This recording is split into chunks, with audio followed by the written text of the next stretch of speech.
नमस्कार, सभी का स्वागत करती हूँ अपने चैनल ज्ञानोदय में। तो हिंदी साहित्य श्रृंखला के अंतर्गत हम जिस विषय पर चर्चा कर रहे हैं वो है भक्तिकालीन साहित्य। भक्तिकालीन साहित्य में मैंने आपको सभी चीज़ें डिस्कस कर दी हैं। भक्तिकालीन साहित्य की प्रमुख प्रवृत्तियाँ क्या थीं, इसके अलावा जो भी कंडीशंस रहीं, पृष्ठभूमि रहीं भक्ति साहित्य की, वो मैंने आपको कंप्लीट करा दी। किस तरह से वर्गीकरण किया गया सगुण और जो है निर्गुण भक्ति काव्य में, इसका क्लासिफिकेशन कैसे हुआ है, ये मैंने आपको बता दिया है। तो अब इस समय हम लोग कृष्ण काव्य पर चर्चा कर रहे हैं। कृष्ण के विषय में मुख्य बिंदु जो भी हैं, कृष्ण काव्य की प्रवृत्तियाँ, ये सभी कुछ मैं आपको कम्प्लीटली बता चुकी हूँ। तो अब जो इसमें बचता है पोर्शन, वो है कृष्ण काव्य की प्रमुख रचनाएँ तथा उनके रचनाकार। ठीक है, तो मैक्सिमम स्टूडेंट्स के मेरे पास जो कमेंट्स आ रहे हैं कि मैम जो है रचनाएँ और रचनाकार लर्न नहीं होते हैं, तो लर्न करने का कुछ मेथड बताइए। तो मैं आपको कुछ फ़नी ट्रिक्स बता देती हूँ जिससे आप आसानी से रचनाओं को जो है लर्न कर सकते हैं। लेकिन अगर आपको फिर भी लर्न ना हो, अगर मान लीजिए कोई रचना नहीं भी लर्न हो रही है, तो आप मुझे कमेंट करके बताइए, फिर मैं आपको उसका कोई और नई ट्रिक बताऊँगी आपको याद करने की। ठीक है, हालांकि जो स्टूडेंट्स ऐसे हैं जिनको लर्न हो जाती हैं रचनाएँ, ऐसे ही लर्न हो जाती हैं बिना किसी ट्रिक के, उनका तो कोई प्रॉब्लम ही नहीं है, वो तो आराम से कर सकते हैं। लेकिन मैक्सिमम ऐसा होता है कि हज़ारों की संख्या में रचनाएं होती हैं और कन्फ्यूज़न भी हो जाता है। कुछ रचनाएं एक जैसी भी लगती हैं, तो ऐसी स्थिति में रचनाओं को याद करना, फिर उनके जो प्रकाशन काल होते हैं, उनके रचना काल होते हैं, उनको लर्न करना, ये बहुत ही कठिन जो है काम होता है। तो इसलिए मैं आपको ट्रिक्स से आज बता रही हूँ। तो मैं सबसे पहले आपको आज कुछ ट्रिक्स बताऊँगी रचना तथा रचना और रचनाकारों की ट्रिक्स बताऊंगी। और उसके बाद जब ये कंप्लीट हो जाएगा, फिर मैं कुछ रचनाकारों की, जो कृष्ण काव्य के रचनाकार हैं, उनका जो समय है वो ट्रिक से बता दूंगी, जिससे अगर मान लीजिए कभी भी नेट में या पीजीटी में अगर क्रम से लगाने को आता है, जन्म काल के अनुसार या फिर रचना काल के अनुसार, तो आप आसानी उसको कर सकते हैं। ठीक है, तो आज से मैं ट्रिक की सीरीज़ स्टार्ट कर रही हूँ, ट्रिक सीरीज़ स्टार्ट कर रही हूँ। आदिकाल की जितनी रचनाएं बची हैं वो कंप्लीट करवाऊंगी और कृष्ण काव्य की रचनाएं वो कंप्लीट करवाऊंगी। उसके बाद फिर राम भक्ति काव्य की ट्रिक्स। तो अब मैक्सिमम ट्रिक्स वाला सेशन चलेगा और मैं आपको करवाऊंगी बीच बीच में, आपको जैसे राम भक्ति काव्य उसकी प्रमुख प्रवृत्तियाँ बता करके फिर राम भक्ति काव्य की ट्रिक्स करवाऊंगी। ठीक है, तो चलते हैं कृष्ण काव्य की प्रमुख प्रवृत्ति की ओर। देखिए, प्रमुख प्रवृत्तियाँ तो कंप्लीट कर ही ली हमने, अब आज बात करते हैं प्रमुख रचनाओं की। ठीक है, तो प्रमुख रचनाओं में देखिए, मैंने सबसे पहले मैंने जितने भी यहाँ पर जो लिखे हैं वो ऐसे रचनाकारों के नाम लिखे हैं, कृष्ण भक्तों के नाम लिखे हैं जिनकी रचनाओं का रचनाकाल वाकई मतलब माना जाता है कि उसको एक कंसीडर कर लिया गया है। हालांकि अलग अलग विद्वानों के अलग अलग मत हैं रचनाकालों के विषय में, लेकिन जो सही रचनाकाल है वो मैंने लिखा है यहाँ पर। और जिनके रचनाकाल नहीं मिले हैं अभी तक, जो विवादित हैं, ठीक है, उनके रचनाकाल मैंने नहीं लिखे हैं। तो चलते हैं, देखिए सबसे पहले आती है मीरा। ठीक है, तो देखिए वैसे मीरा का जन्म जो है वो 1504 ईस्वी में हुआ था। ठीक है, जबकि सूरदास का जन्म आपको मालूम है 1478 ईस्वी का है। ठीक है, मैंने यहाँ लिखा नहीं, मैं लिख देती हूँ, 1478 का है। ठीक है, तो अगर आप देखिए तो सूरदास पहले जन्मे थे, मीरा बाद में जन्मी थी। लेकिन मीरा ने जो है अपनी जो रचनाएं वो 1528 से लिखनी शुरू करी, जबकि सूर सागर जो लिखा गया 1530 में लिखा गया। तो अगर कभी भी जन्मकाल के हिसाब से लगाने को आए तो पहले सूरदास आएंगे, फिर मीरा आएंगी। लेकिन अगर रचनाओं के हिसाब से लगाने को आए तो मीरा की रचनाएं पहले हैं और सूरदास की ये सूर सागर, सूर सारावली, साहित्य लहरी, ये रचनाएं बाद की हैं। ठीक है, तो इस चीज़ का आप ध्यान रखिएगा। तो चलते हैं, देखिए मीरा ने ये सभी रचनाएं, 4 रचनाएं इनकी 1528 से लेकर 43 के बीच, ईस्वी मैंने नहीं लिखा है, आप खुद ही कंसीडर कर लीजिए, सब में ईस्वी ही मानकर चलिए। ठीक है, तो गीत गोविंद टीका इनकी रचना थी मीरा की, नरसी जी का मायरा, राग सोरठ पद संग्रह, फुटकर पद। तो ये 4 विशेष रचनाएं मानी जाती हैं जो कि मीरा की रचनाएं हैं। और आपको दिक्कत हो रही होगी तो मैं यहाँ छोटा सा लिख देती हूँ। देखिए पहली रचना लिखी है गीत गोविंद टीका। ठीक है, चूँकि फ्लैश पड़ रही है यहाँ पर तो मैं यहाँ इधर लिख देती हूँ। ठीक है, गीत गोविंद टीका, और दूसरी है नरसी जी का मायरा। ठीक है, नरसी जी का मायरा। ठीक है, मैं यहाँ लिख देती हूँ। ठीक है, उसके बाद है राग सोरठ पद संग्रह, नीचे आपको दिखाई दे रहा है। हालांकि ये भी आपको दिख रहा है, बस ये नहीं दिख रहा होगा फ्लैश की वजह से, नरसी जी का मायरा, तो मैंने यहाँ लिख दिया। चलिए अब देखिए इसको आप लर्न कैसे करेंगे। इसको लर्न करने का तरीका क्या है, गीत गोविंद टीका। अब देखिए मीरा जो है वो भगवान श्री कृष्ण की अनन्य भक्ति थी। देखिए जो मैं आपको मनगढ़ंत कहानियाँ बताती हूँ या फ़नी ट्रिक्स बताती हूँ, वो किसी भी धर्म विशेष को, किसी को भी मैं जो है इंगित करके उसकी तरफ मैं आपको जो है किसी विशेष धर्म के लिए कुछ, किसी भी पर्सन के लिए मैं कुछ भी नहीं बोलती। कहने का मतलब ये सिर्फ लर्न करने के लिए है। आपको बिना दिमाग में कुछ नहीं रखना है, बस आपको कहानी लर्न करनी है, आपको याद हो जाएगा। ठीक है, अब देखिए गीत गोविंद टीका, ये मनगढ़ंत कहानियाँ हैं, मैं आपको पहले ही बता दे रही हूँ, इनमें कोई सच्चाई नहीं है। ठीक है, अब देखिए मीरा जो थी वो गीत गोविंद टीका अपने गोविंद से प्रेम करती थी। आपको मालूम है मीरा गोविंद कहती थी, ठीक है, गिरधर बोलती थी। गोविंद तो द्रौपदी ने नाम रखा था कृष्ण का। हालांकि मीरा जो है, आप मान लीजिए कि मीरा गोविंद की क्या करती थी, पूजा करती थी, और जिसकी पूजा करी जाती है उसके गीत गाए जाते हैं और उसको टीका भी लगाया जाता है। ठीक है, जब भी आप किसी भी भगवान की पूजा करते हैं तो क्या करते हैं, उसके गीत गाते हैं, उसके भजन गाते हैं और उसको टीका लगाते हैं जब भी पूजा पाठ करते हैं।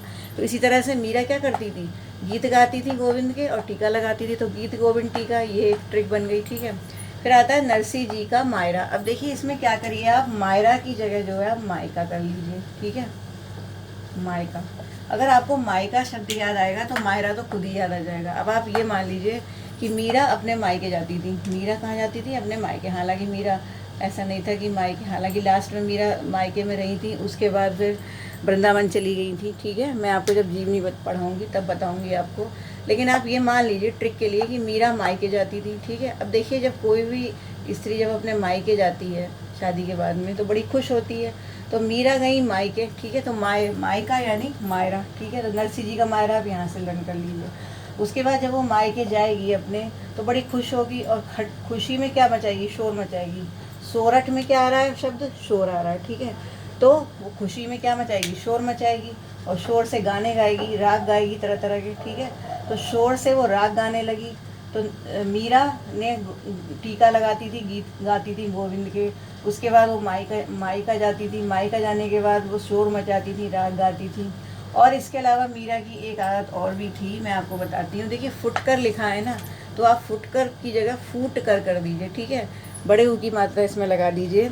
और आप ये लर्न कर लीजिए कि जब मीरा से कृष्ण के बारे में अगर कुछ भी कोई कह दिया करता था या कृष्ण की मूर्ति को छीन लिया करता था, आपको मालूम है मीरा बचपन से ही अपना पति मान चुकी थी भगवान श्री कृष्ण को। तो जब भी मीरा से कोई उनकी मूर्ति छीन लिया करता था कृष्ण की, तो वो फूट फूट कर रोती थी। फूट कर रोना, ऐसे आप कर लीजिए, याद कर लीजिए। ठीक है, तो फूट कर रोना, फूट कर कौन रोती थी, मीरा रोती थी।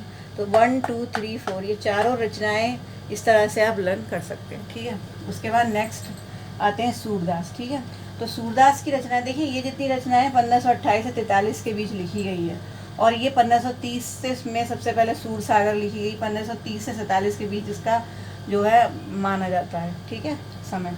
तो सूर सागर लिखी, सूर सागर में तो सूर आ रहा है, आप आसानी से लर्न कर सकते हैं, कोई प्रॉब्लम नहीं है, इसमें बताने की कोई ज़रूरत नहीं है आपको ट्रिक। सूर सारावली में भी सूर आ रहा है, लेकिन आप ध्यान रखिए 1548 की रचना है। ठीक है, ये कब की है, 1548 की। 1530 में मतलब 30 के बाद 18 साल बाद सूर सारावली, और उसके 2 साल बाद साहित्य लहरी लिखी। अब साहित्य लहरी को आप कैसे लर्न करेंगे, वैसे तो ये ज़्यादातर सभी को लर्न होती है, क्योंकि सूरदास बहुत ही प्रख्यात कवि रहे हैं, भक्तिकालीन कवि। तो इनकी रचनाएं मैक्सिमम सभी को याद रहती हैं, लेकिन फिर भी मैं आपको बता देती हूँ। देखिए सूरदास कैसे थे, जन्मांध थे, जन्म से अंधे थे, तो ये लिख तो पाते नहीं थे। तो क्या करते थे, जैसे जब ये पद गाया करते थे भगवान श्री कृष्ण के अपने गांव गलियों में गाते हुए घूमते थे, तो उसकी जो एक लहर है, उनके साहित्य की जो लहर है, उनके भक्ति रस की लहर जो है, वो पूरे समाज में, पूरे गांव में, गलियों में वो लहर जो उमड़ा करती थी। ठीक है, तो उस लहर की वजह से, उस लहर को जोड़ दीजिए आप सूरदास से, तो सूरदास ने क्या लिखी, साहित्य लहरी। क्योंकि साहित्य जो है वो लहर की तरह था, उसे लिखने की ज़रूरत नहीं थी, बल्कि वो लहर की तरह अपने आप ही आगे बढ़ गया। लोगों ने पदों को सुना और लिख लिया, और वो ही आगे चल के फेमस हो गए सारे पद। ठीक है, तो साहित्य लहरी 1550 सूरदास। ठीक है, तो ये आप इस तरह से लर्न कर सकते हैं। उसके बाद देखिए बिल्कुल लाइन से लिखे हैं सबसे पहले मैंने बिल्कुल देखिए रचना कालों के हिसाब से लिखे हैं। ठीक है, उसके बाद फिर रचना काल आगे बढ़ता है। 1550 में ये लिखी गई और 1550 में ही फिर जुगलमान चरित्र लिखी गई, जो कि कृष्णदास ने लिखी। अब इसको आप लर्न कैसे करेंगे? देखिए, जो व्यक्ति कृष्ण का दास होता है, मान लीजिए आप ही कृष्ण के दास हैं, तो कृष्ण का जो दास होता है वो केवल कृष्ण की पूजा नहीं करता, साथ में राधा की भी पूजा करता है। यानी कृष्ण का जो दास है वो हमेशा युगल छवि की पूजा करता है, ठीक है। और कृष्ण और राधा को साथ में लेकर के, मतलब साथ में उन दोनों की मूर्ति होती है, उसकी पूजा करता है कोई भी। तो युगल छवि की पूजा करते हैं, क्योंकि कृष्ण के बिना राधा का अस्तित्व नहीं है और राधा के बिना कृष्ण का अस्तित्व नहीं है, तो आप मानते हैं। तो इसलिए तो जो कृष्ण का दास होगा वो युगल छवि की पूजा करेगा। तो वहीं से युगल का मतलब क्या हुआ? जुगल मान, यानी वो जुगल को मानेगा, वो उनकी युगल छवि को मानेगा और उसी चरित्र की पूजा करेगा। तो यहाँ से आप लर्न करते हैं कृष्णदास, ठीक है। उसके बाद आता है परमानंद दास। अब परमानंद दास की है ध्रुव चरित्र, ये भी 1550 की है। दान लीला, ये भी 1550 की है। और परमानंद सागर, तो परमानंद सागर की ट्रिक तो आपको बताने की जरूरत ही नहीं, क्योंकि इसमें तो ऑलरेडी परमानंद लगा हुआ है, तो आप समझ जाएंगे। लेकिन ध्रुव चरित्र और दान लीला अगर आप इनको देखें, बड़ी कंफ्यूज कर देती हैं। दान लीला और भी कई लोगों ने लिखी है, ठीक है, इसलिए ये कंफ्यूज करती है, इसलिए मैं आपको बता देती हूँ। देखिए, परमानंद दास, आप इसको ऐसे लर्न कर दिए, परमानंद यानी एक ऐसा दास जिसको परम आनंद की प्राप्ति हो गई हो। भगवान का ऐसा भक्त जिसको परम आनंद की प्राप्ति हो गई हो, उसे हम क्या बोलेंगे? परमानंद दास, ठीक है। अब देखिए, परमानंद जिसको परम आनंद की प्राप्ति हो गई है, ऐसा कौन सा भक्त था भगवान का? ध्रुव, ठीक है। ध्रुव जो थे भगवान के बहुत बड़े भक्त थे, जैसे प्रहलाद थे, ठीक है। तो अब आप देखिए, जब भी कोई परम आनंद को प्राप्त होगा, ठीक है, तो क्या करेगा? वो जो परमानंद को प्राप्त हुए थे वो कौन थे? ध्रुव थे। तो अब ध्रुव भी क्या थे? एक बहुत बड़े भक्त थे, ठीक है। तो जिसको परमानंद की प्राप्ति होगी वो किसका गुणगान करेगा? किसके चरित्र का गान करेगा? ध्रुव के, क्योंकि ध्रुव भी एक भक्त थे। जब हम भक्त बन जाते हैं भगवान के, तो उनके भक्तों का भी गुणगान करते। जैसे अगर मैं कृष्ण भक्त हूँ तो मैं मीरा का गुणगान करूँगी, सूर का गुणगान करूँगी, है ना।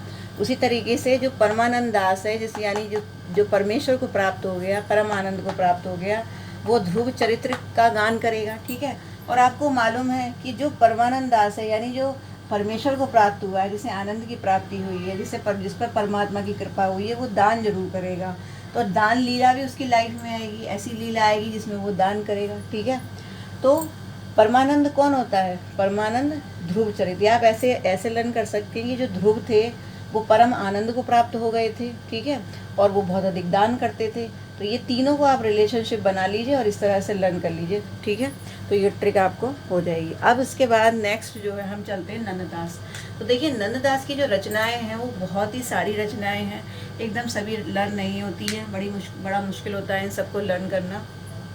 तो आप देखिए, इनकी जो रचनाएं, देखिए 1550 तक परमानंद दास ने अपनी रचनाएं लिखी, लेकिन 1553 से लेकर 83 तक ये रचनाएं लिखी गई सारी नंददास के द्वारा, ठीक है।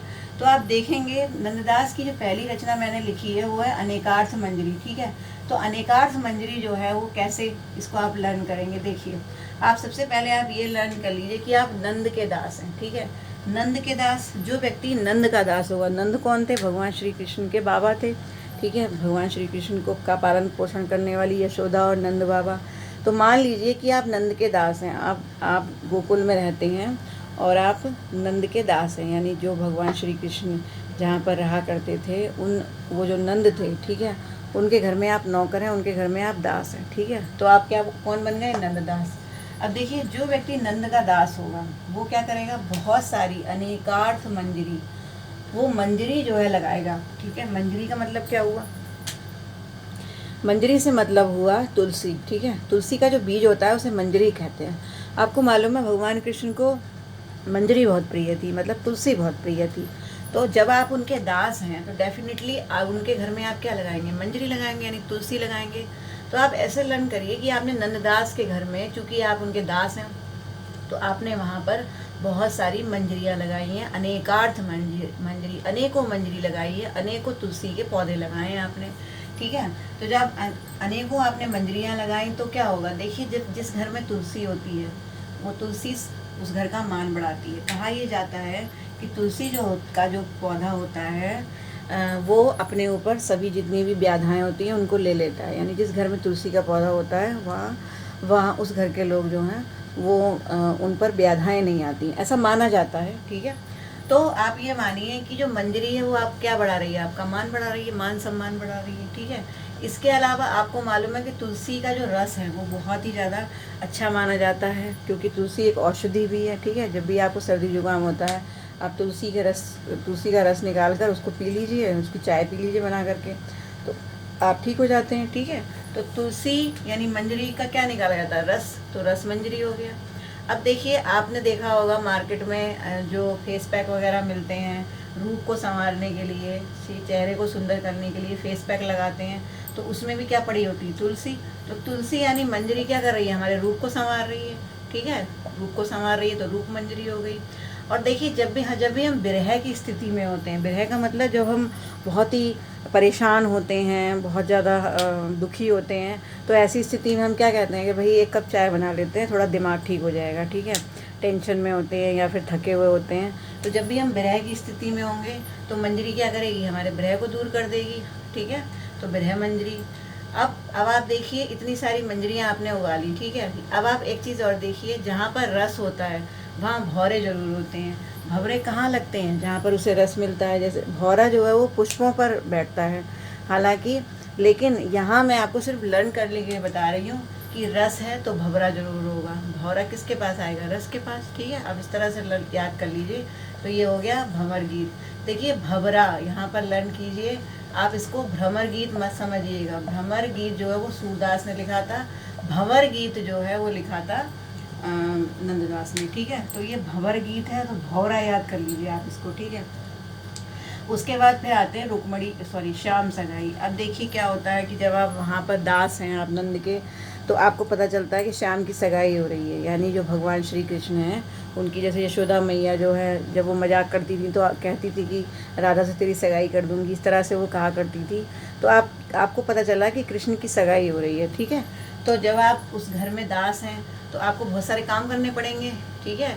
क्यों काम करने पड़ेंगे, क्योंकि श्याम की सगाई हो रही है। और जब श्याम की सगाई होगी तो आपको पता है श्याम की सगाई किससे हुई है, रुक्मणी से। हालांकि रुक्मणी का अपहरण किया था भगवान श्री कृष्ण ने, आपको पता ही होगा।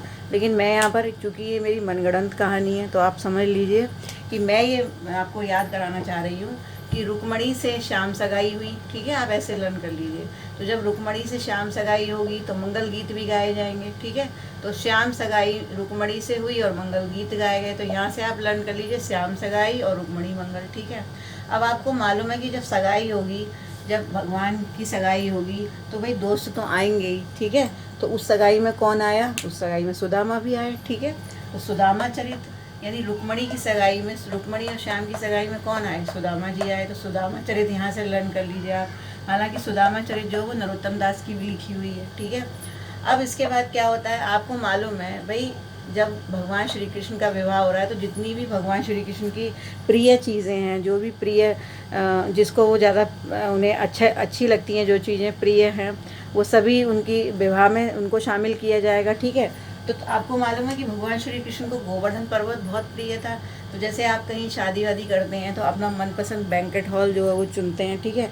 उसी तरीके से भगवान श्री कृष्ण ने अपनी सगाई के लिए, श्याम ने अपनी सगाई के लिए, श्याम ने अपनी रुक्मणी से सगाई के लिए क्या चुना, गोवर्धन पर्वत। यानी गोवर्धन पर्वत पर गोवर्धन लीला होगी, गोवर्धन पर्वत पर वो अपनी लीला करेंगे, विवाह करेंगे, तो इसलिए उन्होंने गोवर्धन पर्वत को चुना, ठीक है। तो शादी में कौन कौन शामिल हुए, सुदामा भी शामिल हो गए, गोवर्धन पर्वत भी शामिल हो गया। अब आपको पता है कि जब भी कोई भी दो व्यक्तियों की शादी होती है तो क्या होता है, योग होता है, मतलब दोनों का मिलन होता है, ठीक है। तो योग से जोग आप लर्न कर लीजिए। तो दोनों का जोग हो गया, दोनों का योग हो गया, किसका, रुक्मणी का और श्याम का, ठीक है। इन दोनों का योग हो गया। तो जब दोनों की शादी हो गई, दोनों का विवाह हो गया, तो जोग लीला आ गई, ठीक है। अब देखिए, अब आपने इतने सारे काम निपटा दिए। आपने देखिए कितनी सारी तुलसी लगाई, मंजरी लगाई, कितने तरीके की मंजरी लगाई, आपने श्याम की सगाई करी, रुक्मणी जी आई, सुदामा जी आए, आपने गोवर्धन पर्वत पर विवाह करवाया। अब आप ये बताइए कि जो व्यक्ति शादी वादी विवाह का जो काम करता है उसे कितनी चिंता हो जाती है, ठीक है। जब आपके घर में शादी होती है तो आप बहुत चिंता आपको हो जाती है ना। तो चिंता मणि माला, ठीक है। तो जब आपको इतनी सारी चिंता हो गई उस शादी की, कैसे होगी शादी, ठीक से हो जाए, है ना, सारा काम ठीक से हो जाए, तो आपको हो गई चिंता, ठीक है। तो आपने क्या करा, चिंता मणि माला। तो आपको जब बहुत ज़्यादा चिंता हो गई तो आपने क्या करा, अपनी मणियों की माला, यानी शादी में की इतनी चिंता हो गई कि जो आपकी मणियों की माला है उसका आपने क्या करा, मणियों की माला, या आप ऐसे लर्न कर सकते हैं कि जो आपकी मणियों की माला है आपने चिंता में तोड़ दी। ठीक है, आपको चिंता हुई बहुत ज़्यादा, तो चिंता में आपकी मणियों की माला टूट गई। ठीक है, तो चिंतामणि माला क्या हो गई, ये आ गई। ठीक है, अब उसके बाद देखिए, जब शादी होगी तो शादी के बाद क्या होगा, रास भी होगा। रास का मतलब क्या हो गया, नाच। नाच का मतलब नृत्य यानी डांस, डीजे पर डांस होता है, आपको मालूम है विवाह में। तो जब रास की बारी आई तो ठीक है, तो अब जब शादी हो गई तो रास भी हुआ, तो रास पंचाध्यायी। ठीक है, और रास कैसा हुआ, 5-5 बार हुआ, खूब जमकर रास हुआ। तो रास पंचाध्यायी आप याद करिए कि रास इतना ज़्यादा हुआ कि रास के 5 अध्याय आपने लिख दिए। ठीक है, लेकिन आपको एक पता है कि रास करने के भी सिद्धांत होते हैं। ठीक है, जैसे अगर हम कभी कहीं भी अगर कोई भी नृत्य करता है तो उसके पीछे नियम होते हैं। ठीक है, कि कैसे आपको नृत्य करना है, कैसा स्टेज होना चाहिए, है ना, क्योंकि व्यवस्था बिगड़ जाती है ना। तो आपने क्या करा कि जो रास करने के लिए आपने क्या करे, सिद्धांत बनाए, और आपने पूरे विवाह में अपने सिद्धांत बना लिए कि मुझे इन्हीं सिद्धांतों पर चलना है जिससे पूरा विवाह जो है अच्छे से हो जाए। तो आपके सिद्धांतों की वजह से ये पूरा विवाह जो है कंप्लीट हो गया। ठीक है, तो आपने रास के क्या बना दिए, सिद्धांत बना दिए, आपने पूरे विवाह के सिद्धांत बना दिए, उन्हीं सिद्धांतों पर विवाह कंप्लीट हो गया पूरा। और जब ये पूरा का पूरा विवाह कंप्लीट हो गया तो आपने एक किताब लिखी, और उस किताब में आपने क्या करा, उस किताब का नाम लिखा दशम, उस किताब का नाम था दशम स्कंद भागवत, क्योंकि वो किताब भागवत से मिलती जुलती थी। भाई भागवत से तो मिलेगी, क्योंकि भगवान का वर्णन है, उनके विवाह का वर्णन है, तो भागवत से तो मिलेगी ही मिलेगी। और आपको मालूम है कि भागवत के दशम स्कंद में जो है इन सब का वर्णन है, भगवान की लीलाओं का। ठीक है, तो देखिए ये कितनी रचनाएं हो गई, 1 2 3 4 5 6 7 8 9 10 11 12 13 14। ठीक है, तो ये जो 14 रचनाएं हैं ये आपने दशम स्कंद में लिखी, यानी भागवत के 10वें भाग में। ठीक है, जो आपने एक किताब लिखी भागवत, और उसका दशम स्कंद जो है उसमें ये सभी चीज़ें लिखी, और 10वें पन्ने पर लिखी। आप ऐसे भी लर्न कर सकते हैं, आप अपनी डायरी के 10वें पन्ने पर ये सभी पूरी रचना, पूरी जो है आपने विवाह के बारे में पूरा वर्णन किया। ठीक है, तो अगर आप इस कहानी को देखिए, ये सब मनगढ़ंत कहानियाँ हैं, ये सिर्फ एक इमेजिनेशन है लर्न करने के लिए। ठीक है, जैसे आपने एक कहानी मन में बना ली तो कहानियाँ हमें बहुत जल्दी याद हो जाती हैं। ठीक है, अब देखिए इस कहानी से बिल्कुल आपको अच्छे से नंदास की सभी रचनाएं याद हो गई होंगी। तो इसी तरीके से कुछ कहानियाँ, कुछ tricks, point two point tricks सीधे रिलेटेड होंगी, रचनाकार और रचना आपस में संबंध निकल रहा होगा जिनका। ऐसी कुछ ट्रिक्स मैं और भी लाऊंगी आपके लिए।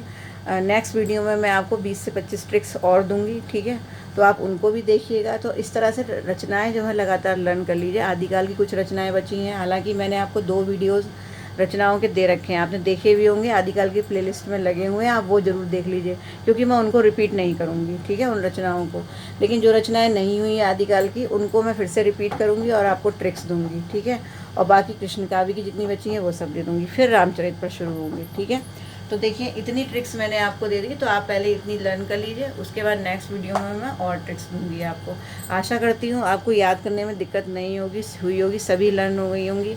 तो इसी तरह अच्छे से पढ़ते रहिए। आपको कैसी लगी ट्रिक्स, आपको लर्न हुआ या नहीं हुआ, कोई डाउट तो नहीं है, आप मुझे बताइए कमेंट करके। अगर चैनल सब्सक्राइब नहीं किया है तो वो कर लीजिए, मुझे शेयर कीजिए, मुझे कमेंट शेयर कीजिए अपने, और मेरे वीडियोस भी शेयर कीजिए, लाइक कीजिए वीडियोस को।